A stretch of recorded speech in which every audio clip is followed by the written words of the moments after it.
Hallelujah.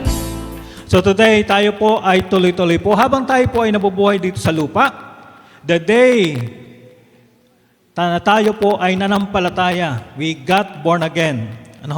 Hanggang sa mga panahong ito, at sa darating na panahon, hindi pa po bumabalik ang Panginoon at hindi pa tayo kinukuha ng Diyos, tayo po ay still in process. Sabi mo sa katabi mo, nasa proseso ka ng Diyos. Nasa proseso ka. So dito po, kailangan talaga yung matyaga. No? Hindi pwede dito yung mainipin. Kayo po ba'y mainipin? O mainitin? Hindi rin po pwedeng mainitin ang ulo. Kinakailangan po, tayo po ay matyaga dahil it takes a process to have progress. So kinakailangan po meron pong process para magkaroon po ng progress. Kaya pag gusto po nating may maayos sa isang lugar, may maayos sa buhay natin, anything, sa physical, sa structure, o sa, halimbawa, sa kalsada, yung dinadaanan natin, nakasulat doon, sorry for the inconvenience. Nawala yung ating, hindi convenient yung pagdaan. Bakit? Kalahati lang ng kalsada, one lane lang, bigayan. At may mga nakahambalang pa, hindi pa maganda. Bakit? Bakit? Kasi inaayos po yung kalsada. Marami talaga naiinis, nagagalit. Opo, hindi natin mapipigil yun na mainis sila.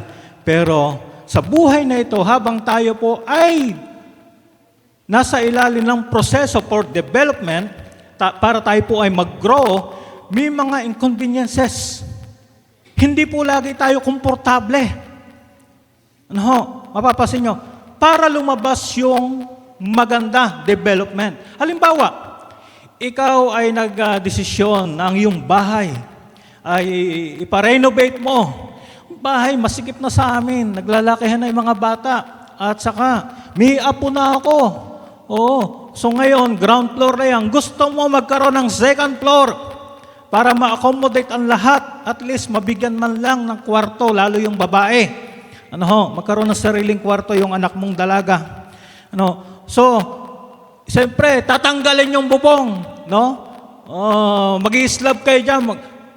Po yun, punong-puno yun ng inconveniences. Yung mga gamit nyo. Umulan. Aranasan po natin yan. Umulan. Nabasa yung sofa bed mo, nabasa yung mga upuan mo, mga gamit mo. Pero, kapag natapos to, wow. Sabihin nyo, wow. Wow. Tingnan nyo yung katabi nyo. Sabihin nyo, wow. Pag natapos si Lord yan, wow, papawaw ka. Ngayon sila sabi mo parang, Pastor, hindi pa ako makapagsabi ng wow eh. Ang sabi ko, pwedeng ganun eh. Pwedeng ganun. Pero, abangan mo. Kasi, dumadaan yan sa proseso. Kaya, hindi patapos si Lord. Kaya yung mga dinaanan nyo siguro, ng kalsadang ginagawa, mga mall o gusali na ginagawa, o siguro naranasan nyo, bahay nyo, nagkaroon ng renovation, hindi kayo kumbinyente. Pero hindi naman sa buong buhay mo ay mangyayari yun. Dumadaan lang tayo. In order that new development, the new will come, mga kapatid. So lalo na po sa buhay na ito, we must outgrow from our old self, yung version ng ating old self to the new self. Kailangan tayo magkaroon ng paglago. Kailangan maiwan yung old self, the old version of ourself. At hayaan natin yung new version of self ang siyang mamayani, ang siyang makita natin. Kahit po sa physical. Halimbawa, nag-grow kayo. Anong ibig sabihin? Lumalaki ka. Lumalaki ka. Kaya sinusukat mo yung damit mo, hindi na magkasya. Sinusukat mo yung sapatos mo, hindi na magkasya.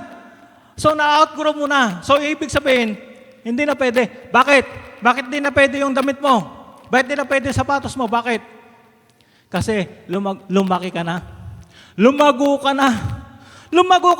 Ibig sabihin, nung namili si Nana, yung bata, elementary pa lang, namili siya, sapatos, Pasukan na naman, damit, Bakit?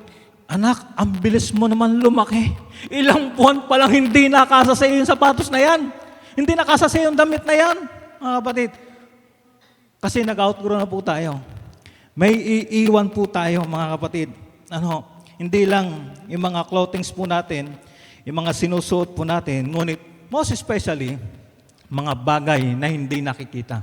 When it comes to attitude, mga bagay na kung saan pumipigil sa atin para tayo lumago, na ito ay doon pa rin sa old version of yourself. Dahil ngayon ay nandito na. May new version of self na, kaya kinakailangan tayo po ay tuloy-tuloy na lumago. Marami pong tao na nanalangin sa Diyos na sila po ay i-elevate, iangat po sila. Ngunit, sila po, they are still holding mga kapatid, doon sa mga bagay, mga kung saan katulad ng insecurities, mga bagay katulad ng bad habits, mga bagay na katulad po ng fear, katulad po ng mga doubt, yung pong mga takot sa buhay. Gusto po nilang mag-elevate. Gusto po nilang lumago. Gusto po nilang umangat. Pero may mga nag-hold po sa kanila. Katulad po ng pagkatakot, pag-aalinlangan, insecure po sila, mga kapatid. So ito po yung pumipigil. Pumipigil. Yung pong tayo po ay namumuhay doon sa old version of self. The way we used to be. Kung paano tayo gumagalaw at namumuhay. Kung paano tayo naniniwala noong mga panahong yon. Kapag doon po tayo gumagalaw, mga kapatid, hindi po tayo magkakaroon ng elevation. Hindi po tayo aangat. They want resurrection, but they refuse crucifixion. Gusto po ng resurrection. Sa resurrection, there's power. Pagkabuhay na magmuli. Pero bago po ang resurrection, ano muna nangyari sa Panginoon? Kinursified muna po siya. Siya po ay pinako muna. So they want resurrection, but without crucifixion. They want promotion without preparation. Marami po gustong-gustong ma-promote, pero before promotion will come, bago po ang promotion, kailangan po mayroong preparation. Yung ating preparation na ginagawa, may training pa. Pray, fast, and then training. So that's our preparation. Holistic po ang ating preparation. So mga kapatid, napakahalaga po ng preparation bago po dumating ang promotion. Hallelujah. God is calling us, mga kapatid, to transformation, not comfort. Kapag tayo po ay nag-i-enjoy na ma-stuck na lang doon sa ating kinalalagyan, komportable tayo, there will be no transformation. Kasi kapag meron pong transformation, magkakaroon po ng discomfort. Hindi magiging komportable, mga kapatid. Naalala niyo yung paru-paro? Bago yung naging paru-paro, ano muna ang dinaanan niya? Kukon, uod, no? Siya ay, bago siya naging paru-paro, siya po ay pinandidirian muna. Sino po dito gustong palakarin sa kanyang balat? Yung uod. Mula dito, palalakarin dito, hanggang sa mukha mo. Sino po gusto ganon? Sampulan po natin. Pinandidirian. Dati ganon. Pero dahil nagkaroon ng transformation, mga kapatid, pero it takes a process. Mahirap yun. Mahirap yun. There's pain. Bago lumabas yung paru-paro. Gusto natin dumapo sa atin ang paru-paro. Amen. So, attractive na po ang paru-paro. Mga kapatid. So, kailangan pong dumaan sa proseso. At yun po ay painful. May discomfort yon. Hindi ka komportable doon. Komportable ba yung parang nababalot ng sapot kung ano yung kukun? Komportable ba yon? Hindi. Tapos para kang sinusuffocate doon. Para kang komportable ba? Hindi po. Ganonin kaya kayo? Hindi po. So dumadaan po sa ganon. Bago lumabas, matransform, sa kanais-nais. Katulad po ng paru-paro. And God is calling us, mga kapatid, for that transformation. At sa transformation, dito po, wala pong comfort dito. Kung gusto mo na komportable ka, mamili ka. Kasi sa transformation, meron po talagang dadaanan tayong mga painful situation. Mararanasan po talaga natin, may mga sakit. Meron kang bibitawan. Meron kang i-deny. Meron kang i-reject. Maging mas sa sarili mo, lalo yung mga panloob. Transformation, mga kapatid, will always require us ito, para mag-shed po tayo ng something. Mga bagay na kung saan, katulad ni Jesus, shedding of blood. So, kinakailangan po, meron po mga tatanggalin. Tatanggalin. Sa atin. Kapag gusto po natin ng transformation. Tingnan po nyo ito yung video clip na ito. Pamilyar po tayo, kapag tayo po, especially tag-ulan na ngayon, ang mga ahas, naghahanap ng tuyong lugar. Minsan nandoon sa kusina natin, ang iba doon, lalo sa mga baryo-baryo, mga kabundukan, gahanap sila ng tuyo. So minsan, pag yung kahoy, maggagatong tayo, kaya dyan sa bukid, talagang pag ginanon yung kahoy, minsan makakakita tayo yung pinagbaya, yung balat niya, nagpalit na. Ito po, tingnan po natin. Kasi ito po, may process po ito, itong video clip na ito, tungkol sa snake. When snakes grow, the outer layer of their skin does not, so they outgrow it. Because of that, snakes periodically shed their skin through a process called ecdysis. Usually, a few days before shedding, the eyes of a snake turn milky blue and the body color becomes dull.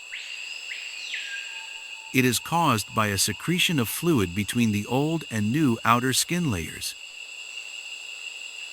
To help in the shedding process, snakes often seek out rough surfaces like rocks or wood to help rub off the old outer layer of the skin.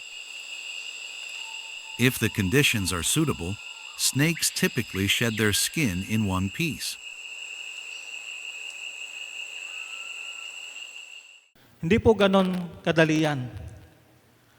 May pain po yan. Sabi nyo, pastor, ahas naman yan eh. Yes, ahas. Pero makikita po natin, dumadaan po kahit yung ahas, kasi lumalaki na siya, hindi na po pitted yung kanyang dating skin. Kaya kailangan matanggal. Pag nakakita tayo ng ganyan, tuyong-tuyo na, pero parang wala lang sa atin. Parang sako siya na nadudurog-durog, nakakakita ko ng ganyan eh. Yung pinagbahayan ng ahas, sinasabi na, pero skin niya yan. Yan ang dati niyang skin. Parang ang dating sa atin, wala lang. Minsan ang iba sa atin matatakot, nako, yes, lumaki na yung ahas. Ibig sabihin, tingnan mo yung kanyang dating skin, ganito yung size, ibig sabihin, mas malaki na sedan. Kasi na-outgrown na niya yan. So mga kapatid, it takes painful experiences to outgrow from your old version of self. May dadaanan po tayo, mga kapatid.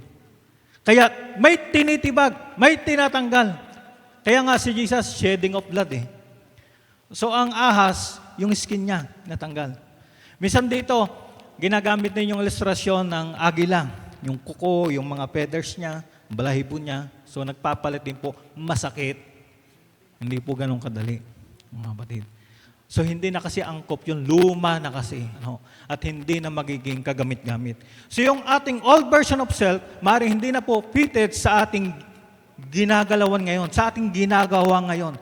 Doon sa calling, sa pinagagawa ng Diyos, in doing our assignment, kaya kailangang umalis ka na doon sa old version of yourself at hayaan mo yung new version of yourself, yun ang mamayani.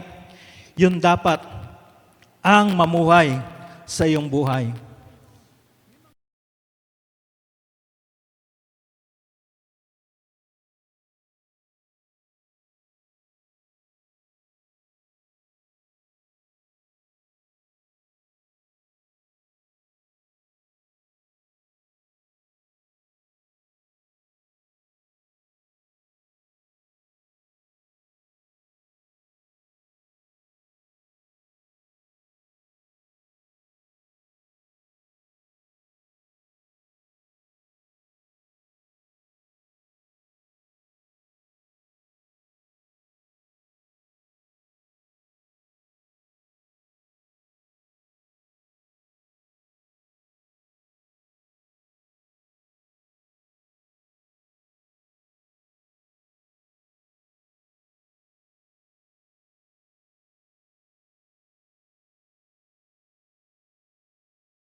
doon sa current situation, sa mga panahon.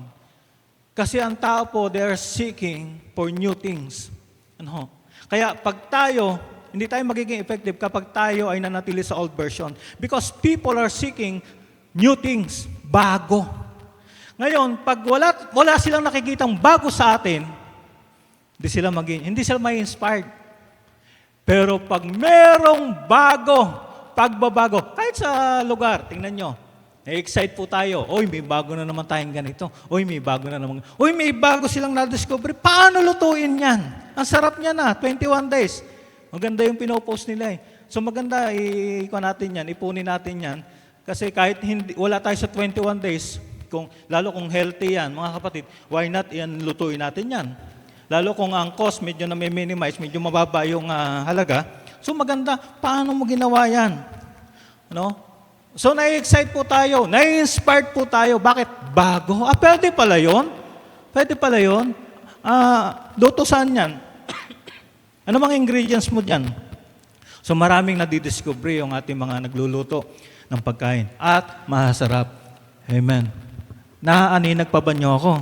Mga kapatid, malinaw pa ba ang paningin nyo? Lumilinaw ng lumilinaw. Bakit? Kinakain nyo pampalinaw ng matay. Guro, no? Puro gulay. Hallelujah. Hallelujah. So mga kapatid, we are praying for open doors. But, tayo po, nagpe-pray tayo, nagpapas. We are praying for open doors. May mabuksan. Ano ba yung mga open doors? Opportunity. Ano yung mga doors na yan? Pinagpe-pray natin. Open doors, ibig sabihin, new opportunity. Saan man yan? Trabaho, ministry, gawain, lahat. It covers all. Family, ganyan. Open doors.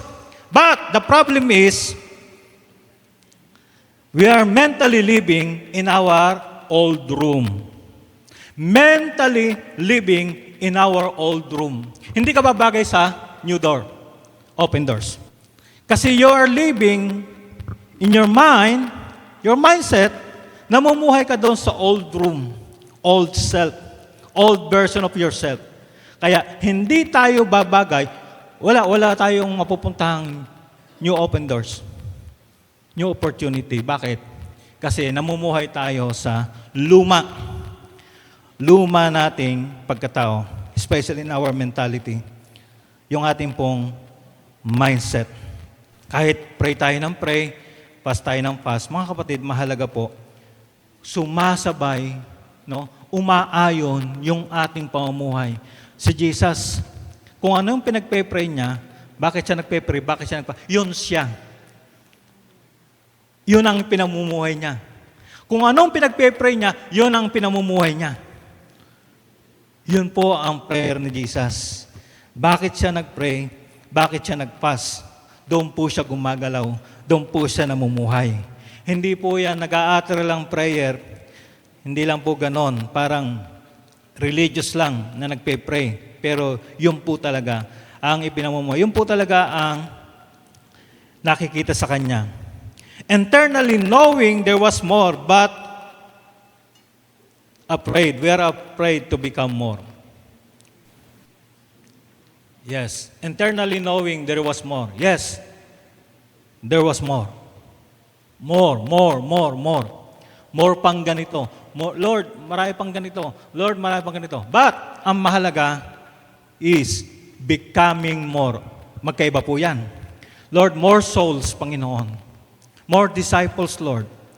Lord, marami pa po, Panginoon, na mabago, mabuksan na mga small group, Bible study. More opportunities. But, mas mahalaga ang becoming more because it speaks of the being. Kasi pag hindi nakahanda ito, yung more na yung baliwala, masasayang, mawi-waste yun, tatapon yun. More blessing, Lord, more blessing. Pero, kung tayo stagnant, we are not ready to handle that, to manage that blessing, sayang. Maraming na-squander because becoming more is more important than more things. Naunawaan niyo ako? Nakukuha po niyo ako? Kasi ito po, becoming a person God wants us to be. Yung gusto ni Lord na maging tayo, yung ating pagkatao, yun ay mas mahalaga kaysa mga more things sa mundong ito, more blessings, more promotion, more opportunities. Yes, mahalaga din po yun. Kailangan po natin, pero mas mahalaga po yung becoming more. Becoming more is much, much, much important than knowing more or having more. No, mas mahalaga po. Because God won't pour out new oil into an old vessel. Di po siya magsasalin ng bagong langis sa old vessel. So mahalaga po, tuloy-tuloy na nababago ang bawat isa. Kasi kailangan po ng bagong sisidlan, mga kapatid. Yung kahapon, nakalipas na yon. Dapat mas umunlad ka na, mas lumago ka na today. Because yesterday is past. Past na po yun eh. At today, yung today ngayon, bukas, ito ay yesterday na. Mga kapatid. Kaya, hindi na tayo dapat maging katulad ng kahapon. Something has to be released. Kinakailangan po, may ma-release. Because something has to be broken. Kinakailangan may mga ma-break. Para lumabas yung bago. Kinakailangan ng breakthrough. Breakthrough. And something has to be released, mga kapatid. So, kapag ibubuhos po ang bagong langis, ito po ay hindi ibubuhos Diyos sa old vessel. Masasayang po. Kasi yung old vessel, magkakrak po yun. Magkakrak. No, hindi bagay yung new oil doon sa old vessel. Kinakailangan new vessels po. Bago rin po. So yung new version of yourself, yan po dapat. Hindi yung old version. Ibig sabihin magkakrak. Ang bawat sa po sa atin, sabi po sa 2 Corinthians 5:17, familiar po tayo dito. Isa sa talata na siguro karamihan sa atin, ito po ang unang na-encounter po natin. When we got born again. Sabi dito, therefore, if any man is in Christ, the new creation has come. The old has gone, the new is here. 2 Corinthians 5:17. Sabi po dyan, ikaw ay bago ng nilalang. You are a new creation in Christ. The old has gone, the new has come. Hindi po sinabi dyan, it doesn't say, mga kapatid, the old will go. Kapag nafe-feel mo na, handa ka na. Hindi rin po sinasabi dyan na, the new will come kapag convenient. Basta sinabi po doon, kung sino may na kay Kristo, siya ay bagong nilalang na. The old has gone, wala na yung dati. The old version of self. And the new version has come. The new version. Yung po sinabi niya malinaw. Yung sinabi, dapat dyan po talaga, dyan tayo mamuhay, dyan tayo. Huwag po tayong pagugulo, sa ating kapwa o kay Satanas. Dati ka pa rin, kanina nga nagsinungaling ka eh. No, you are not perfect, but you are progressing. Nagpo-progress ka. Huwag kang padidistract. Kasi may papasok sa isip mo, bago ka na ba talaga? Born again ka na ba talaga? Bago ka na ba talaga kay Kristo? Bakit ganito pa yung ginagawa mo? Huwag kang padidistract. What you believe, dapat yun ang ipamumuhay mo. Doon ka dapat. Kasi sinabi diyan malinaw, anyone, sino man.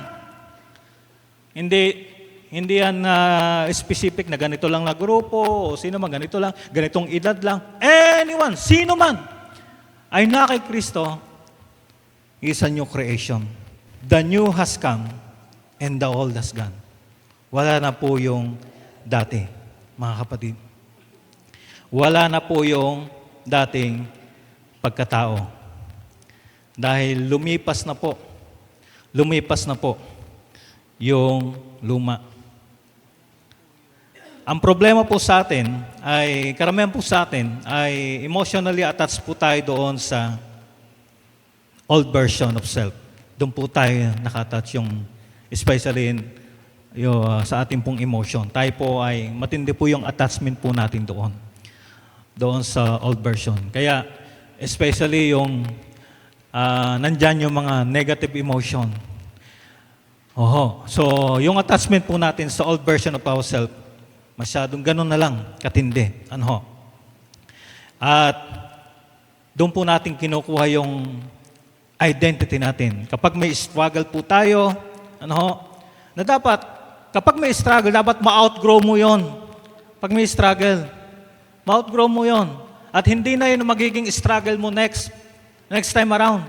Halimbawa, may struggle tayo ngayon sa 21 days. First time siyempre, pag first time, may struggle ka niyan. Nahihirapan ka, no? Hirapan ka talaga. So next time around, kapag ikaw ay sumalang na naman, the same, 21 days, hindi na yan ang struggle mo. Marahil ang iba dito nag-struggle yung maagang gumising. Ano? Sino nag-struggle dyan? Nahihirapan dyan gumising na maaga. Pag yan pa rin ang struggle mo ngayon, for so long time, 10 years na, 5 years na, mga kapatid, may problema na. Nasa old self ka pa rin. Nakukuha niyo ako? Nandun ka pa rin sa old version of yourself. Kasi the same struggle for so long time, napakatagal. Lagi ako nalilit sa school. Yung struggle ng grade 7 ka, yung pa rin, hanggang nag-grade 12 ka na, yung pa rin ang struggle mo. May problema na po. Namumuhay ka pa rin sa old version of yourself. Normal lang po may struggle, lalo na po, first time pang sasalang. Mahihirapan ka, mag-struggle ka. Hallelujah. Pero, next time around, hindi na yan ang struggle mo. Hallelujah. Hallelujah. So, dapat po lumalago. Kasi, hindi na yun ang struggle mo. Bakit? Nagpo-progress ka. Lumalago ka. Hallelujah. Lumalago ka. Kasi, kailangang lumago ka. Kailangan. Because, the version that na tinawag ka ng Diyos, yung bagong version, yung bagong katauhan, kailangan niyang mag-manifest dahil to impact the nation. Para magkaroon ka ng impact sa bansa, magkaroon ka ng impact sa iyong family, magkaroon ka ng impact sa iyong generation, mga kapatid. Kailangan mag-manifest po yung new version of yourself. Kasi, at stake, kailangan po. Nation natin, community natin, kailangan po yan, mga kapatid. Kailangan po na gumana, kailangan mag-manifest po yung new version of ourselves. Kasi, pa-decay na po. Pag yung old version of ourselves ang nanatili, mga kapatid, mawawasak po kasama tayo sa mawawasak in our community, in our nation. So, kailangan po talagang umangat. Kailangan po tayo ay lumago. Lumago po tayo. So, kinakailangan po nating magdesisyon, mga kapatid. Ang identity po natin ay hindi yung mananatili po doon na may struggle po tayo. Kinakailangan ma-outgrow po natin yon, mga kapatid. Beware po yung mga levels na binibigay ng tao sa atin. Kailangan ma-outgrow po natin yon. Anong level mo ngayon? Anong mga levels na nilalagay? Nililevelan ka ng ganito. Wala. Mahina ka. Wala kang kaya. Hindi mo kaya yan. No? Failure yan. No? Bigo ka. So, beware po mga kapatid. Huwag po tayong manatili. Hindi po yun ang magdedetermine kung sino po tayo. No? Yung old version of ourselves, marahil may mga ganun po tayo. Kailangan makaalis po tayo doon.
Sino ka ba o sino ka ba kahapon, ngayon, at sa darating na panahon? Ano na ba? Kumusta na ba? Yung bang kahinaan mo kahapon, nung isang buwan, nung isang taon, yung pa rin bang kahinaan mo ngayon? O nagpo-progress ka? Mulat ka? O, yung bang nakaraang buwan, ikaw ay halos nakipagbugbuga na dahil sa kalsada, nung isang buwan. Kumusta ka na ngayon? Kumusta ka na ngayon? Kumusta ka na ngayon? Okay na ba yung self-control mo, temperamente mo? No, ikaw ba ay mapagbigay na ngayon? Mapagkumbaba na ngayon? Ay, nung nakaraang buwan, maaaring ganito. No? Nandun yung pagmamataas, hindi ka palalamang. Pero ngayon, ito na. Kahit naapakan na yung karapatan mo, so nagpakumbaba ka. Pakumbaba ka. Ibig sabihin, nagpa-progress ka. Munlad po tayo. Kaya mahalaga po may self-evaluation, mga kapatid. Kaya meron tayo minsan ginagawa mga survey. I-rate po natin sarili natin, 1 to 10, rate 1 to 10, nasa na tayo? Nagpo-progress pa tayo. Hindi lang yung basta makapaglagay ka ng numero, 7, 6, 10 ako dyan. No. Huwag mong laruin ang buhay mo. It's about the attitude. It's about your spirit. Kaya hindi yun hinuhulaan. Kapag may mga nire-rate po natin ganon, especially kung yan po ay may kinalaman sa ating attitude, at kung yan may kinalaman sa bunga ng espiritu na nagmamanifest na ba sa buhay natin, wag po nating hula-hulaan lang yan. Tingnan mo talaga sarili mo. Oo, tingnan mo talaga. When it comes to love, self-control, tingnan natin. When it comes to peace, joy, kumusta? May kapayapaan ka ba talaga? Bakit minsan malalim sa gabi, hindi ka nakakatulog? You're in trouble. Naguguluhan ka, wala kang wala tayong katiwasayan, mga kapatid. So kinakailangan po, nagpo-progress po tayo. Our God is not after perfection. He's after transformation. Hindi po perfection. Hindi nire-require ng Lord na kailangan perfect ka. Kailangan ma-perfect mo yan. Hindi.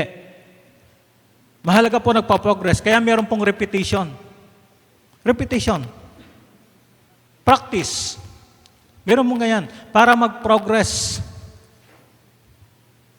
Hindi po nire-require ng Lord na kailangan perfectin natin.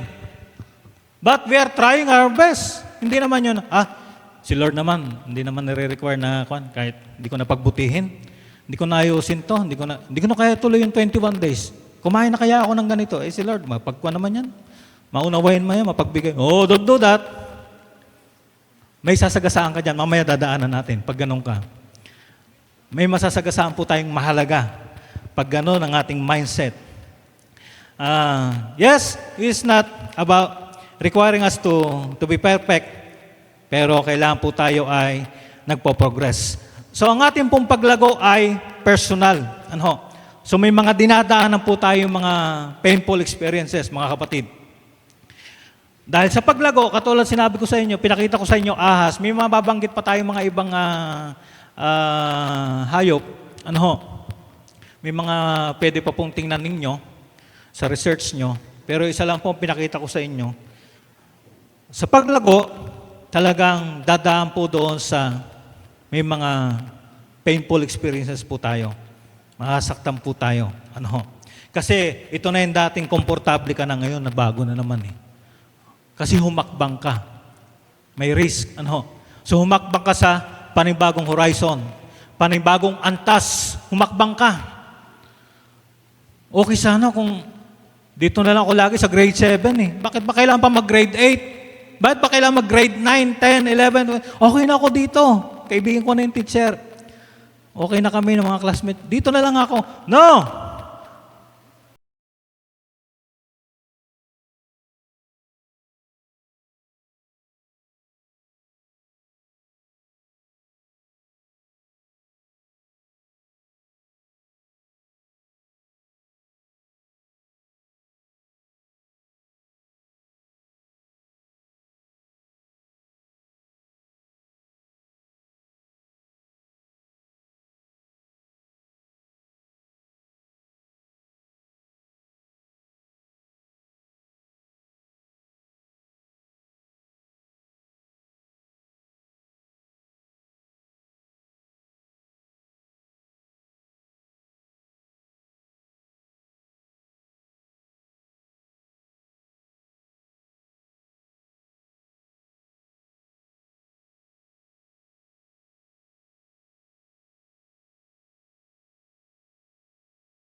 Yan po tatamaan. Kapag meron pong transformation. Like Abraham, mga kapatid.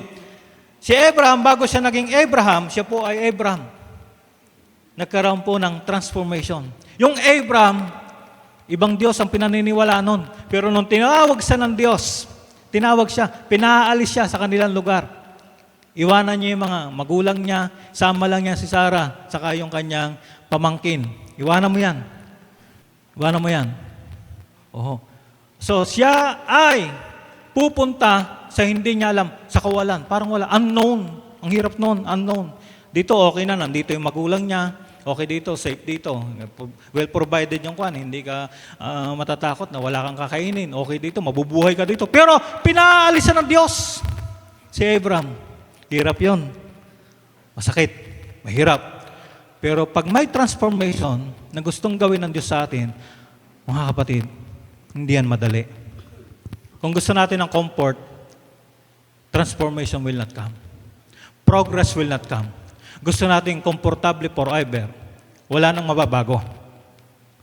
Gusto natin walang inconveniences, walang mababago. Hindi maayos ang kalsada. Hindi maayos ang mga building, facilities. Hindi maayos ang ating bahay. Kasi gusto mo lang comfort ka eh. Wag na ilipat yung sopa na yan. Diyan na lang yan. Wag na yan tanggalin. Wag na yan. Diyan na lang tambak. Dadami po ang tambak sa atin. Opo. Dito po nahihirapan po tayo kasi minsan paikot-ikot na lang yung mga gamit, yung mga tambak na kahoy. Doon ba nilalagay? Saan nilalagay? Pastor, saan nilalagay? Doon! Pastor, saan nilalagay? Nilipat na naman dito. Doon! Inconveniences. Because we want new. We want to improve. We want that new will come. New structure. Mas maganda, mas maigi. Tibag dito, tibag doon. Ano ho? So everything in this world is temporal. Kasi hindi pa natin nararating ang perfection.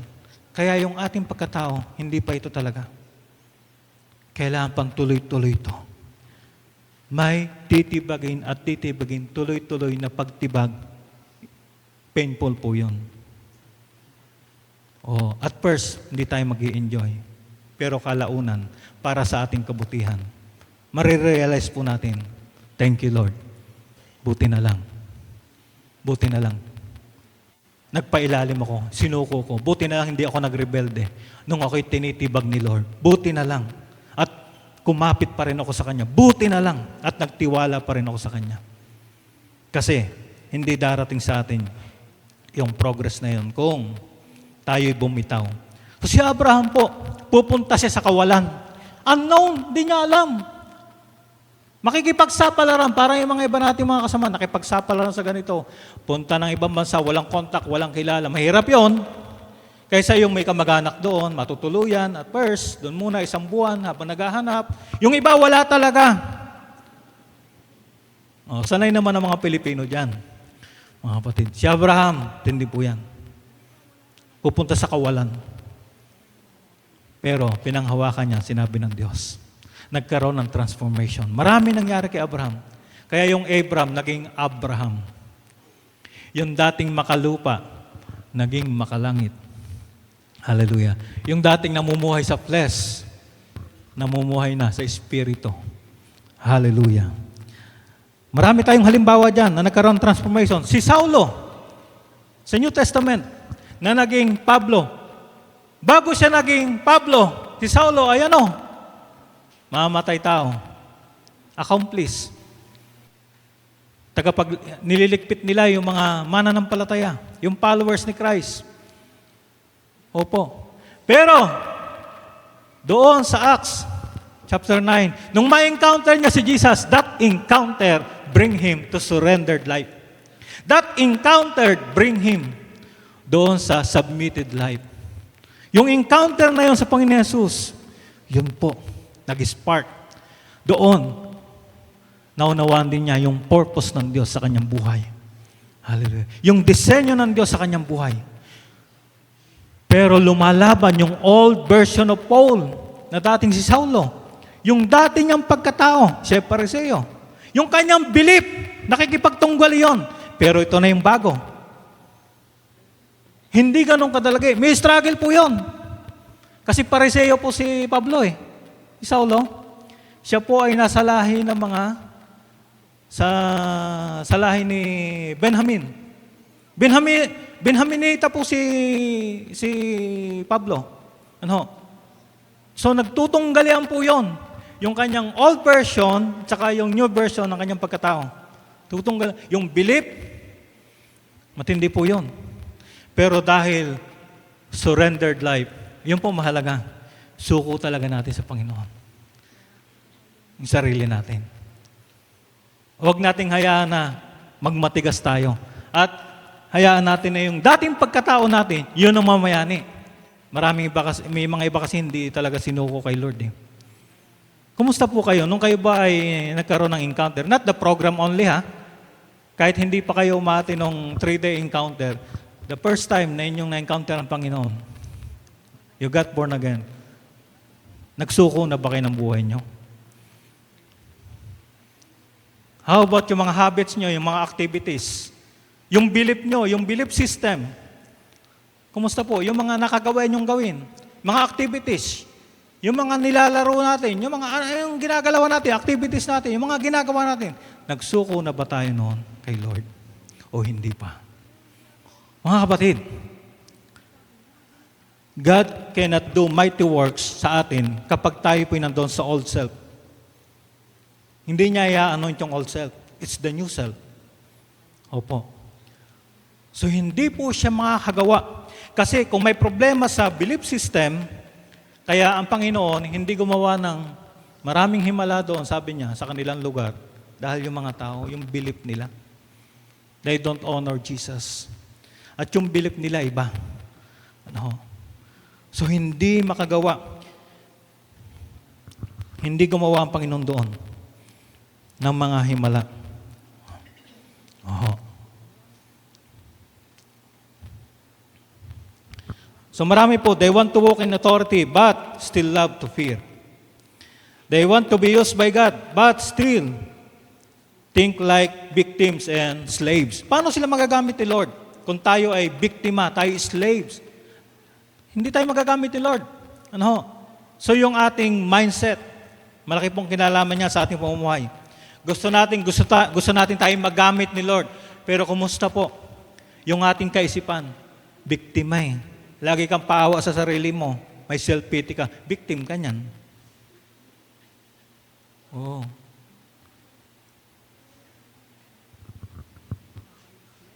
Sabihin mo lagi, kasi ang hirap eh. Ang hirap mapagtagumpayan yung kasalanan na yan kasi natutokso ako sa mga kaklase ko, kabarkada ko, slave ka. So kapag ang mindset mo, doon ka mamumuhay. So hindi tayo magagamit ni Lord kapag ganon. Ang ating mentality ay tayo ay biktima, tayo slave. Kasi naman, ang dami sa kanila. Ako lang isa doon ako lang isa sa bahay, ako lang yung gumagawa, sumusunod kay Lord. Lahat sila lumalabag eh. No, victim ka niyan, ikaw ay slave niyan. Huwag ganyan ang kaisipan mo. Dapat ang mindset mo, you are a new creation. Bagong nilalang ka na.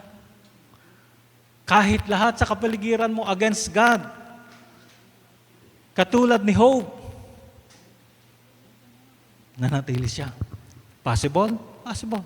We have the Holy Spirit, especially sa ating mga kapanahon ng ito. Ano? So dapat hindi po tayo inisip natin tayo yung biktima, no? Tayo yung alipin, no? Mga kapatid. We want kingdom impact, but kinikerry pa rin natin yung scarcity mindset. No? Hindi ako makapagbigay ngayon hindi ako makapag-offer kay Lord kasi kulang pa rin Talagang tinitingnan ko yung kwan ko. Scarcity mindset 'yon. No? Poverty mentality.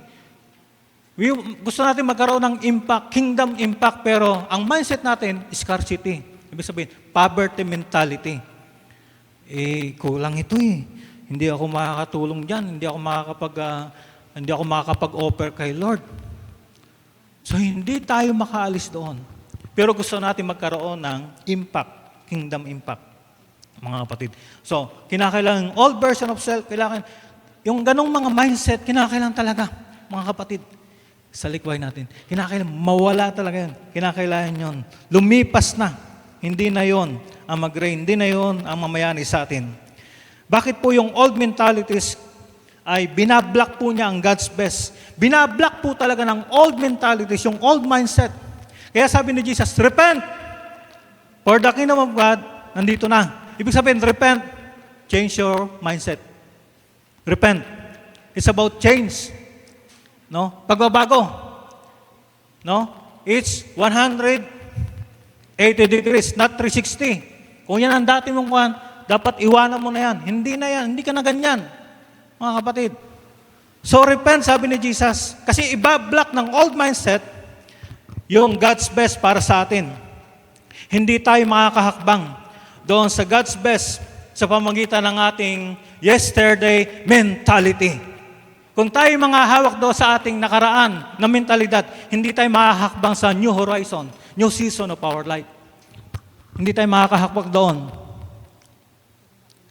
Kasi para bang binubuhos mo, isinasalin mo yung new wine sa old wine skin. Mag-a-atburst yun, magka-crack yun. Hindi pitted yun. So kinakailangan the old has gone, mga kapatid. Kaya nga sabi dyan, huwag ka mamuhay sa yesterday mo. Goodbye, yesterday. I'm living in the light of a new day. Yan dapat. Not only the day, you're not only say goodbye to the day, kahapon ay Sabado, sasabihin mo, goodbye Saturday. No! Goodbye to the old version of yourself. Not only the day, mga kapatid. It's not the day. It's the person. It's the being. Goodbye to the old version of yourself. I'm living to the new version of myself. Goodbye yesterday.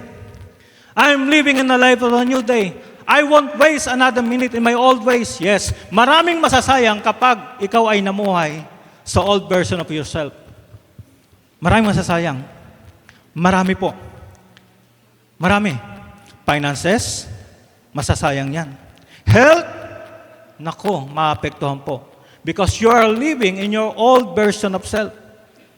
Mawawasak. Kasi pag ikaw ay doon pa rin namuhay, taglay mo pa rin yung mga bad habits mo, taglay mo pa rin yung bisyo mo. Lagi kang napupuyat. Bakit? Laro ka ng laro eh. Old version of yourself yun eh. Mawawasak tayo doon. Kaya nga sabi mo, alam nyo, walang magic dito. Kahit awitin nyo ito palagi, maya't maya, no, oras-oras, minuto, kapag hindi nyo iniwan ang inyong old version of self, mapapahamak pa rin kayo, mawawasak kayo. It will block. Haharangin niya yung God's best for you. Kaya kung ako ang gagawa ng version nito, baka ganun ang ilalagay ko, yung old version of self. Yung yesterday, papalitan ko, pero hindi ako authorized. So pagagalitan ako ng lumikha niyan, mga kapatid. Kasi pwedeng ang dating sa inyo yung araw lang eh. Yung araw lang, mga kapatid. Pero it's about you. The old version of yourself and the new version of yourself. Doon ka mamumuhay.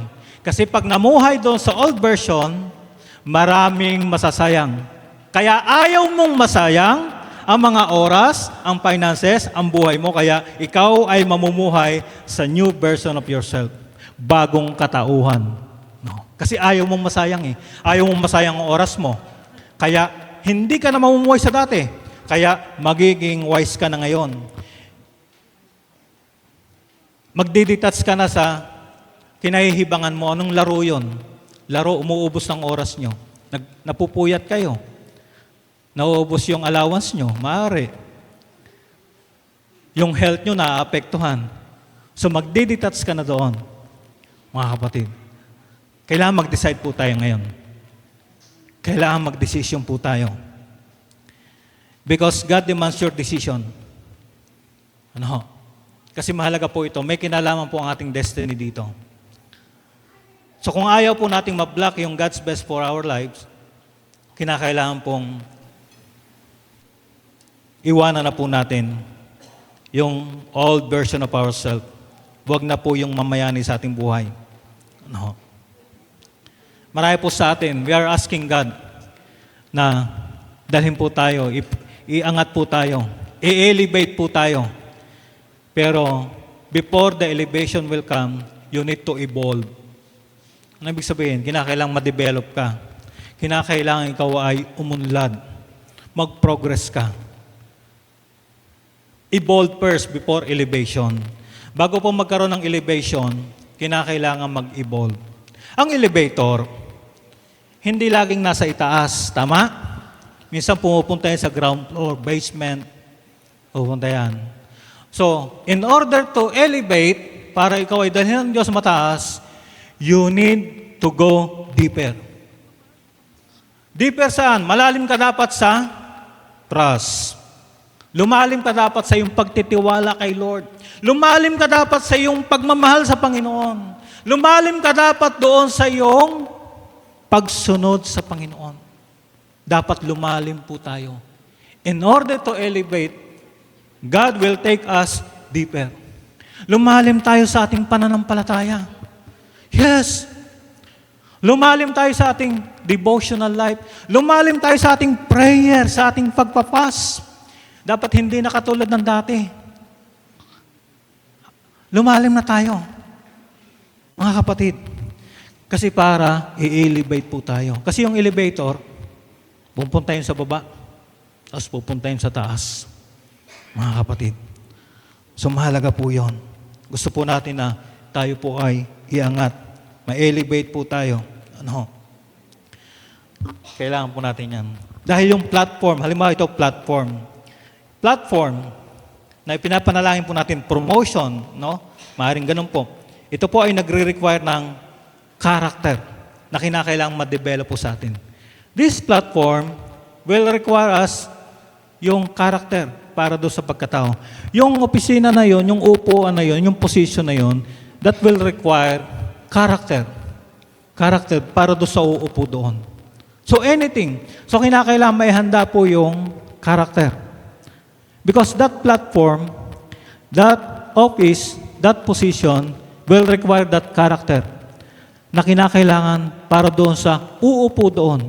Para doon sa tatayo doon. Kasi pag wala yung character, hindi magiging effective yun, sandali lang yun. Ibig sabihin, magkakrak. So kailangan po yung new version. Kaya nga yung ating character, Christ-like character, tuloy-tuloy po na hinuhubog po tayo ng Diyos. May mga tinitibag siya. Ano? May mga tinatanggal siya. Tinitriman niya tayo. Ano? Kinakayasan niya tayo. Hallelujah. Ito mga bagay na ito. Ito, lilikha ito ng parasite. Ito, sisira ito ng buhay mo. Kaya tatanggalin po niya yan. Mga parasite na yan. So, kailangan po natin na patuloy na pahubog. Hindi po niya wini-withhold. Sabi niya, bakit di pa binibigay ni Lord hanggang sa mga panahon ito? Hindi. God is not withholding. Ano man yung mga bagay na hinihintay natin. He is waiting. Hinihintay po niya na tayo ay stop performing and start becoming. Kasi pag performance lang po, naiwan po yung puso, yung espiritu. Dapat becoming a person God wants us to be. So yun po yun. So, kailangan pong tingnan po natin sarili natin. Kasi hindi naman pinagkakait ng Diyos eh. Bakit hanggang hindi pa binibigay ng Panginoon? Kasi nakadepende maaari. God is waiting. Hinihintay po niya yung pagbabago po natin. Sabi mo, pinagpe-pray mo kay Lord, Lord, baguhin mo naman yung asawa ko. Grabe talaga. Hindi. God, while we are waiting, God is also waiting na tayo ay mabago. Alam niyo, sa buhay ng isang nagpe-pray at nagpapas, ang pinakamahalaga, sa kanyang pagpipray at sa pagpapas, may na-transform sa kanya. Hindi doon sa pinagpe-pray niya at pinagpapas niya. Ang pinakamahalaga, at ito, gusto ni Lord to, yung tao, because it's the being, yung tao na nagpe-pray at nagpapas, nagkaroon ng transformation. Becoming a person. Kasi gusto ni Lord, tayo patuloy na papunta doon sa pagiging katulad ni Kristo. Kaya kapag tayo nagpe-pray, nagpapas, yan ang pinaka-ultimate goal. Christ-likeness, Christ-like character. Siguro tinitingnan mo, bakit hindi naman nangyari yung pinagpipro kay Lord? May pinagpipre ka, may hinihintay ka eh. Pero hindi mo lang alam, meron na palang ginagawa si Lord sa buhay mo. Mas mahalaga yun. Dati may inisin ka, ngayon hindi ka na may inisin. Hallelujah. Dati wala kang tiyaga, ngayon matyaga ka na. Hallelujah. May binago si Lord sa buhay mo. At yun po, lingid lang sa kaalaman mo. Siguro nakapokus ka doon sa manifestation, sa panlabas, no? Sa external. Nakikita mo yung dapat maging result. Ini-expect mo ganito ang resulta ng pinag-paper mo, ganito, ganyan. Pero hindi mo nakita na deep inside you, God is moving. May nilikha na si Lord na bago. Hallelujah. Purihin ang Panginoon. Purihin ang Panginoon. Hallelujah. Hallelujah. Hallelujah. Kasi, hinihintay niya tayo eh. Na yung ating ginagawa, hindi lang performance yan. Hinihintay niya na becoming a person that He wants us to be. Yung maging tayo, yung katauhan na ninanais niya sa atin, mga kapatid. So, kailangan po natin ng tuloy-tuloy na pagpapamold sa Panginoon. Pagpapamold. So, hinihintay po niya na tayo po ay huminto na doon sa ating pag-conform, pag-ayon sa takbo ng sanlibutan ito. At tayo po ay lumakad na doon sa ayon sa kanyang disenyo. Heavenly design. Doon po sa original design. Not conforming to the standard of this world, but be transformed by renewing of our mind. Yun po ang sabi doon sa Romans 12:2. About sa transformation. Romans 12:2 po ang ating talata dyan, mga kapatid. And then, mga kapatid, so, yung authority, kapag yung new vessels, doon po i-pour out ng Panginoon yung new oil. New oil. And that is living in the kingdom authority. Makakapamuhay ka sa authority na binigay ng Panginoon. Hallelujah. So mga kapatid, kinakailangan talaga yung old version of ourselves. Get rid of that. Talagang ayawan na natin yon. Araw-araw, sabi ni Pablo, I die to myself. I die daily. Anong ibig sabihin ni Pablo? Doon sa kanyang old version of self. Namamatay siya araw-araw. Ibig sabihin, pwede mo kasing kuwan yung pakainin eh. Pag tinutustusan mo yung pangailangan, halimbawa sa flesh, at ginagamit yung mata, yung tainga, para mapalakas mo yung dati mong pagkatao, dito ang entrance, mata. Dito pa rin yan. Tapos ginagamit yung daliri. Yan. So lalakas yung dating pagkatao. Kaya sabi ni Pablo, namamatay ako araw-araw. Ano yun? Yung dati niyang kasi laging may pagbabanggaan eh. Kasi yung kanyang belief, yung paniniwala niya, ibang-iba eh. Dito sa bago niyang niyakap, nung ma-encounter niya ang Panginoon. So lagi pong may tunggalian niya, nagbabanggaan yan. Kaya kailangan pinapatay natin yan araw-araw. So itong mata na ito, kasi ito mga entrance to eh, tainga at mata, kailangan isara mo ito sa mga bagay na magpipid doon sa dati mong pagkatao, doon sa laman mo. Kailangan sasarado mo to doon sa mga bagay na magpipid, magpapakain doon sa flesh mo yung dati mong pagkatao. I-close mo talaga. Yung sinasabi na closing the back door. Ko-close natin yan. Ko-close natin. Front door, side door, o back door, o lahat ng pintuan. Para hindi makapasok, matustusan, umapid, mapakain yung dating pagkatao natin na makalaman, makadiablo, ano pa. Dapat hindi yun mapapakain. Kasi pag napakain yun, lalakas yun. Hallelujah. Mga kapatid, pakainin natin yung bagong katauhan. Kaya nagpe-prayer fasting ka. Hallelujah, hallelujah. Purihin ang Panginoon. Yan. Kaya nagde-devotion ka kasi pinakakain mo eh. Yung salita ng Diyos, kailangan yan. Kasi ang salita ng Diyos, mga kapatid, kailangan natin para tayo makahakbang doon sa freedom na sinatawag. So mahalaga, madiscover mo sa sarili mo. Kailangan maging aware ka. Self-awareness, mahalaga yan. Kasi hindi mo mapapagaling, hindi mo malulunasan yung hindi mo harapin. Maliban na harapin mo ang problema mo, you will not solve your problem. Kailangan harapin ang problema. Harapin yan. Pagtagumpayan yan. No? Hindi rin lumalayo ang tukso. Kahit mag-pray ka, utukso, layuan mo ako, hindi yan. Kailangan pagtagumpayan mo yan. Kailangan magpatibay ka, magpalakas ka. I-close mo yung mga entrances, kailangan, para hindi siya makapag-penetrate. So ang salita ng Diyos, parang salamin yan. Dito sa James 1:23 hanggang 27. Samahan niyo ako mga kapatid. Tingnan natin, malapit na po tayong matapos. Malapit na po. Hallelujah. Anyone who listens to the word but does not do what it says is like someone who looks at his face in a mirror. Yan po yun. And after looking at himself, goes away and immediately forgets what he looks like. But, verse 25, whoever looks intently into the perfect law that gives freedom, yan po intently into the perfect law that gives freedom and continues in it, not forgetting what they have heard, but doing it. Hindi lang narinig, pinakinggan, pero but doing it, they will be what? But blessed in what they do. Yon, gusto mo ng blessing? Gusto mo ng freedom? Walang ibang susi. Walang ibang kailangan. It's the Word of God. Word of God. Pero, meron kang bahagi. Nandyan ang Word of God. Available ang Word of God. Si Lord, ginawa na niya lahat.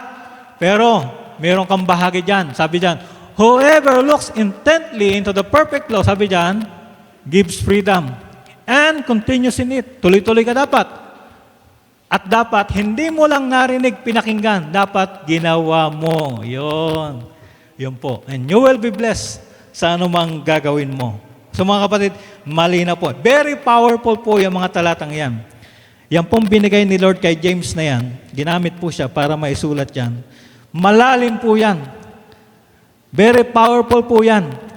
Kasi wala palang saysay yung pakikinig ng pakikinig na hindi naman sinasagawa. Tama? Sinabi dyan. Wala palang saysay yon.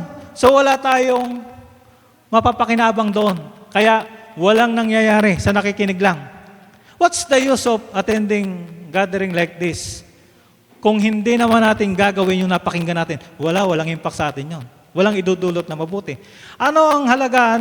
What's the use of attending small group, training, ano pa? What's the use of having devotion, mga kapatid, prayer and fasting, kung hindi naman may isasagawa, may isasabuhay kung ano man yung salita ng Diyos na narinig natin. Di ba maganda? Tayo po, may 21 days, hindi lamang prayer and fasting. Meron pang devotion online. May mga naka-assign po doon. Praise the Lord. Hallelujah. Iba't ibang mga kapatiran, mga kapatid. Nakakatuwa po. What's the use of listening? Connecting to that link. Kung no application at all. Maganda po kahit may kapiraso ka lang narinig doon, isang salita o isang sentence, pero nagkaroon ng impact sa iyo na isabuhay mo. So, nakinabang ka. You will be blessed. You will have that freedom. Opo. Halimbawa, lagi po nating inuulit dito. Kailangan yung mga, kung saan tayo nagkaroon ng addiction, nagkaroon ng attachment, mobile games, dapat talagang hintuan na. Yung apps, kung na-install mo na yan, huwag mo nang i-install muli. Gusto mo, sirayan mo na cellphone mo, pero wag naman. Yun nga ang pagtatanggal ng application, di mo magawa yung pagsisira pa ng cellphone. Alam nyo, pag paulit-ulit to na no response at all, you're not doing anything, what's the use? What's the use? Titigas po at titigas lang ang tao. Kasi babalik at babalik siya sa activity niya. Anong kaibahan niya sa baboy? Pupunta muli sa pusali. Anong kaibahan niya sa aso? Isinuka niya yung pagkain, kinain muli. Gagawin ba natin yon? Sabi natin. Pero marami sa mga tao ganon. Yung dati niyang pagkatao, dapat hindi na niya babalikan yan. Sinuka mo na Inayawan mo na. Nilayuan mo na. Kakainin mo muli, sinuka mo na. Dadamputin mo muli. Dadalhin mo muli. Hindi. sinuka mo na yan. Marumi yan eh. Ibig sabihin, kakain yan, wawasak yan sa God's best. Doon sa disenyo ni Lord na binigay sa iyo. Kinakain niya. No? So napakahalaga mga kapatid, you must decide right now. Because God demands your decision. Because your decision, malaking kinalaman yan sa iyong destiny. Mga kapatid. So marami pong beses po ulit-ulit naririnig nyo sa small group, naririnig nyo. Pero kung wala namang pagsasagawa, we will not be blessed. Hindi tayo magkakaroon ng freedom, sinasabi dyan. So napaka-makapangyarihan po, napaka-impactful, napakalalim nung sinabi ni James na yan. Hallelujah. Dapat po ito, intentional living talaga. Kinakailangan po talaga, maisabuhay. Maisabuhay po ang sinasabi dyan. So nangangailangan po ito mga kapatid, para yung God's best hindi po ma-block sa atin, kinakailangan po ito ng kahit practical po na discipline. Dito po, last verse na talakayin po natin, Hebrews 12:11. Hebrews 12:11. Napakahalaga po ng daily discipline sa atin. Kasi ang discipline po, nagbigay si Lord ng dream, pero kailangan lapatan mo yan ng discipline para magkaroon niya ng katuparan sa buhay mo. Without discipline, that dream, wala. Magiging hallucination lang yon. Para ka nangangarap ng gising lang doon. Because that dream requires discipline, mga kapatid. Para magkaroon ng reality. So nandito po yung sinasabi sa Hebrews 12:1. No discipline seems pleasant at the time. Yes. But painful. Sakit. Discipline eh. However, it produces a harvest. Take note mga kapatid. Harvest of what? Righteousness and peace for those who have been trained by it. So kailangan po natin ng discipline because ang harvest ay nag-a-await. Harvest is waiting. Before harvest, there's discipline. There's training. Kaya ang mga spiritual discipline na ginagawa natin, devotions, prayer, fasting, harvest is coming. Yes. Oh, wag lang kayo masadong masilaw sa harvest na material. Kasi yung sinabi niyang righteousness, matindi po yan. Peace. Hindi mabibili yan. Kasi pag ang harvest nyo, lagi kayo nakapokus sa material, temporal, mga kapatid, ito sinabi dito, mabibigat po yung harvest dyan. Siya nagsabi dyan. Ngayon, pag hindi po tayo mag-a-undergo ng discipline and training na to, wala po. Darating po ba ang harvest? Kaya, tayo po ay may inaasang harvest. Righteousness, peace, harvest of soul. Kasi yung righteousness ni Lord, no? Yun ang maging, dahil sa kanyang katuwiran, ang mga tao ay hindi na makukondemn. Ano? Hindi na makukondemn, hindi na hatulan because of God's righteousness. So magkakaroon ng harvest of souls. Yan po dapat. Hindi lang tayo para maging healthy o tayo sumeksi. Bonus na yon. Amen. Purihin ang Panginoon. Daming bonuses. Pero hindi yun ang pinakamahalaga. Bakit tayo nag-a-undergo ng discipline? Alam nyo, mahalaga ang discipline. Hindi magkakaroon ng fulfillment ambition ang dream kung walang discipline. At sa discipline, dito na po yung part ng tao. Bago natupad yung dream na binigay ng Diyos kay Joseph, it takes a lot of painful experiences. Dumaan po siya sa matindi na pasakit. Ngunit kinakailangan niyang dumaan doon. That's discipline. Training him. Minomold ang kanyang pagkatao para siya ay karapat-dapat kapag dumating ng panahon. Yung katauhan na meron siya, karapat-dapat na doon sa platform, doon sa trono, doon sa office na yun, sa position na yun, bilang governor ng Egypt, mga kapatid. Nagbibigay si Lord ng dream, ngunit dapat lumakad tayo doon at nangangailangan ito ng discipline. Hallelujah. Kaya kung tamad tayo, walang mangyayari sa atin. complacent tayo, bahala na. Bahala na. Ay, bukas na lang. Ay, mamaya na lang. Wala mangyayari. Sabihin mo, wala, hindi namang kumilos ang Diyos eh. Hindi.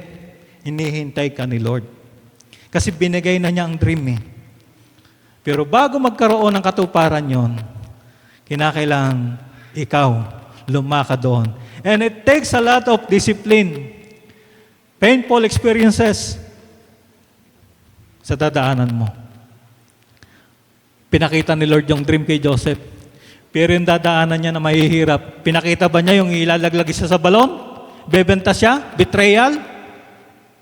Pinakita ba yon sa dream? Hindi. Pinakita niya na siya ay mailalagay sa posisyon, siya ay may authority, siya ay magkakaroon ng influence kasi lumuyuko eh. Yumuyuko yung mga yung hinarvest eh. Pinakita yung influence niya, grabe. Pinakita yung authority. Pero hindi pinakita na siya ay makukulong. Siya ay magiging alipin. Hindi. Hindi po. Kaya kung wala po yung discipline doon, hindi tatagal si Joseph. Doon pa lang sa inihulog sa balon, wala na, suko na. Suko na po. So mga kapatid, may harvest. Kaya hindi po tayo nagsasayang ng oras. Kapag nag-a-undergo po tayo ng training, discipline, kasi ito pong pagkatao natin, ito, una sa lahat, mahalaga, minomold ni Lord. Kaya tayo nagpe-pray, nagpa-fast, nagde-devotion. Ito po, may harvest po. Dati lagi kang naguguluhan, wala kang kapayapaan. Pero dumaan ka sa disiplina ito, may kapayapaan ka na ngayon. Hallelujah. Kahit magulo, kahit may mga problema, may mga challenges, iba yung kapayapaan at peace ka kay Lord. Yes, may harvest yan. Hallelujah. We want harvest. Sino dito gusto ng harvest? Pero dumadaan ka ba sa discipline? Nag-a-undergo ka ba ng preparation? Alin mas madali, mag-harvest o magbungkal, magtanim? Alin mas madali, magbungkal o mag-ani? Oy, mahirap magbungkal. I-prepare mo yung lupain. Madali ang mag-harvest. Masaya, di ba? Sumisipol ka pa niyan, no? Nagsasayaw pa tayo habang nag-harvest. Pero wag natin kalimutan, bago dumating ang harvest, may pagbubungkal. Susup-sup sa pag-aaral ng mga estudyante. You will undergo discipline sa studies nyo. Studies. Bitaw sa mga laro, bitaw sa mga kumakain ng mga oras. Study talaga. Study hard. Hallelujah. Hallelujah. Because you're undergoing the discipline. Yes. Gusto mo kasi makatapos ka. Kaya, yung mga nagtatrabaho naman, talagang gusto mo mamaster ang trabaho mo, kaya talagang pinag-iigi mo. No? Tuloy ka. Go for advancement. Para maging lalo mamaster mo, maging bihasa ka, maging expert ka pa. Hallelujah. Hindi yung, wala, hindi yan mamaster eh. Pag wala ang discipline, anything. Gusto mo maging malupit ka sa sa gitara? Hindi ka lang tuwing linggo magigitara. Hindi. Gusto mo malupit ka sa ganito? Wow! Hallelujah! Anong ginagawa nila? Gusto mo malupit ka sa ganito? Gusto mo malupit ka sa ganito? Saan mo gustong malupit? Malupit ka sa pagtuturo? Ay paano yan kung pinagturo ka na nga, ayaw mo pang magturo? Gusto mo talagang maging bihasa ka sa Bible? Ay, once a week ka lang, nakakabasa ng verse dyan, no? Kasi hindi ka araw-araw, mayat-maya nagbabasa ng verse. Pero gusto mo maging malupit? Discipline, ang susi. Gusto mo tumanggap ka ng pagpapala? Aba, maaga kang gumising. Kasi pag tanghali na, ay napag-unahan ka na. Dami na nangyari, kapatid. Mumukat-mukat ka pa, gano'n ka pa. Tanghali ka nang gumising. Marami na nangyari. Isang practical, simpleng discipline, maagang gumising. Hindi ka komportable, makbang ka. Hindi conveniente sa'yo kasi tanghali ka nang gumising. So, take the challenge. Gumising ka na maaga, lalo pag linggo. O yan, hallelujah, hallelujah. Binabayo ka na nga ng hangin sa malakas na ulan, di ka pa gumigising, di ka pa bumabangon. Hallelujah, hallelujah. Oh my. Mga kapatid, simple lang po yun. Maagang gumising. Para ikaw ang una na makakatanggap ng blessing. Kasi, ma-avoid mo ang distraction. Di ka madidistract. Bakit? May direction ang araw mo. Bakit? Nakipag-nake ka na kay Lord. Nag-meditate ka pa. Nag-devotion ka pa niya sa kanyang salita. So, malinaw ang direction mo. Hindi ka madidistract. Kasi maaga kang gumising. Tahimik pa, wala pang nakaka-distract. Ikaw, humihingi ka na ng guidance kay Lord. Ay paano pagtanghali na? Hallelujah. Wala na. Naubusan ka na. Amen. Wala nang kabuti. Hallelujah. Wala na. So merong harvest. Merong blessing. Kala natin puro painful experiences, no? Kala natin gusto pasakit lahat eh. Meron. Kapag napalata na yung ahas, wow, nawala na yung parasite. Wow, grabe.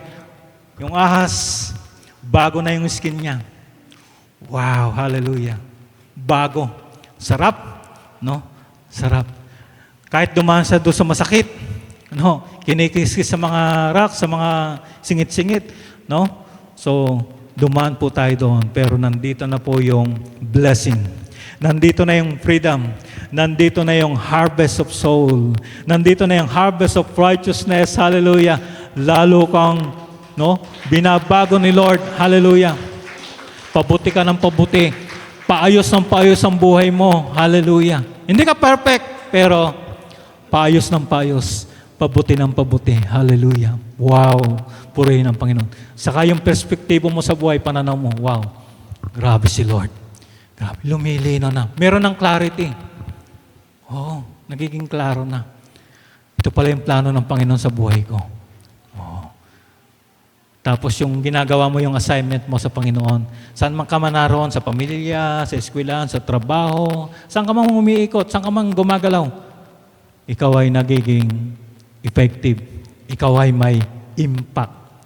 Kasi yung anointing ni Lord sa new vessel, pinupour out niya sa iyo.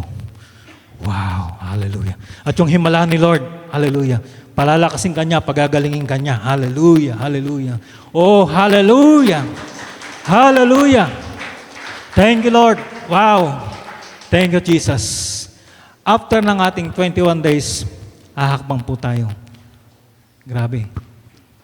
Parang, yung pinupus na talaga ni Lord. Pati yung asawa ko. Kailan ba tayo magsisimula sa pandi? Kailan? Tagal-tagal na. Umabot na ng tagbagyo na. So si Lord ganun din.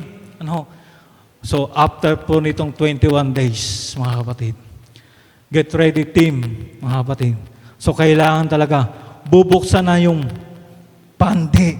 UPCI pandi. Hallelujah, Bulacan. Hallelujah. Habang nandun Pastor Merna. Kasi dapat humakbang po tayo. Pag tayo po, ay parang nagkaroon na lang ng komportable. Wow, ganda na ng Bignay. Wow, ganito. Wala po yan. Walang new horizon. Wala pong bago. Nakakabagot din po yun. Kailangan may bago. May bagong challenge. No? May bago pong mabibuild. Kasi, yun po ang kinakailangan ng bagong version ng sarili natin. Doon po tayo dadalhin ng Diyos. Hallelujah. Doon. Kaya may bago. May bagong nadadagdag sa cell group. No? May bago. Yan. Kasi yan po yung gusto ng Panginoon. Pag tayo nanatili sa luma, sa dati, wala po. Hindi natin enjoy. Hindi po tayo mag-enjoy. Amen. Kailangan po. Kaya yung bagong pagkatao po mga kapatid, kailangan lagi nating tinutustusan yung pangangailangan niyan para maging effective po yan. Hallelujah. So darating po ang bago. At magsusunod-sunod na po ito mga kapatid. Amen? So tayo po'y nananalangin. After pandi, may susunod na naman. We are praying, bahay pare, mga ganyan. Hallelujah. Ayan po. kasama po sa nakalista yan, sa pinagpe-pray po mga kapatid. Pero kinakailangan pong humakbang to do our assignment. Hindi tayo pwede may stagnant na lang hanggang dito. Opo. We must move forward. Hallelujah. Okay po ba? Hindi po yung every January, July, nagkakaroon lang tayo ng 21 days. After that, ano nangyari? Masarap pagkain namin, yun lang. Nabago pagkain namin, yun lang. Nag-online devotion kami, yun lang. Nag-prayer kami, yun lang. Nag-fasting kami, yun lang. Hindi po yan ang harvest na in-expect po natin. Hindi harvest yan, activity yan. May harvest po. Amen. May harvest po. Mag-expect po tayo. Ready po natin sarili natin. Becoming a person for that harvest. Yun po. Yun po kailangan natin. Hallelujah. Thank you, Lord. Thank you, Lord.